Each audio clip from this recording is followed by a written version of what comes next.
ব্রাজিলকে খোঁচা দিয়ে আর্জেন্টিনা ফ্যানরা প্রায়ই বলে ওরা শুধু বাপদাদার ইতিহাস নিয়েই পড়ে থাকে। কিন্তু আর্জেন্টিনার বাপদাদার ইতিহাস ঘাটলেই উঠে আসে কলঙ্কিত অধ্যায়। ম্যাচ পাতিয়ে নিজেদের প্রথম বিশ্বকাপ জয়। ১৯৭৮ বিশ্বকাপের আয়োজক ছিল আর্জেন্টিনা। মাঠে ফুটবলের উৎসব, গ্যালারিতে নিল সাদা ঢেউ।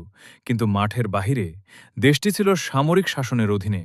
ক্ষমতায় জেনারেল জর্জ রাফায়েল রিদেলার জান্তা সরকার।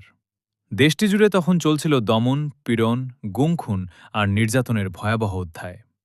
ইতিহাসে এই সময় পরিচিত ডার্টি ওয়ার নামে। সমালোচকদের অভিযোগ, এই বিশ্বকাপে সামরিক সরকার ব্যবহার করেছিল নিজেদের ভাবমূর্তি বদলানোর অস্ত্র হিসেবে। তখন সেমিফাইনাল ছিল না। ফাইনালে উঠতে আর্জেন্টিনার দরকার ছিল ৪ গোলের ব্যবধানের বড় জয়। তখন আর্জেন্টিনা পেরুর সঙ্গে ম্যাচ পাতিয়ে ৬-০ গোলের বড় জয় পায়। এর ফলে ব্রাজিল আসর থেকে ছিটকে যায়। আর্জেন্টিনা উঠে ফাইনালে। অভিযোগ আছে ফাইনাল নিয়েও। নেদারল্যান্ডসের সেরা তারকা রুপ ক্রলকে ভয় দেখিয়ে খেলতে দেয়া হয়নি বিশ্বকাপ। রুপ ক্রল খেললে হয়তো আর্জেন্টিনা শিরোপা ঘরে তুলতে পারত না। ১৯৭৮ বিশ্বকাপ আর্জেন্টিনার কাছে প্রথম বিশ্বজয়ের গৌরব, কিন্তু ফুটবল ইতিহাসের চোখে এটি ট্রফির ঝলকানির আড়ালে লুকিয়ে থাকা এক অন্ধকার অধ্যায়। জুনায়েদ আহমেদ, জেস্টার ৬-৭।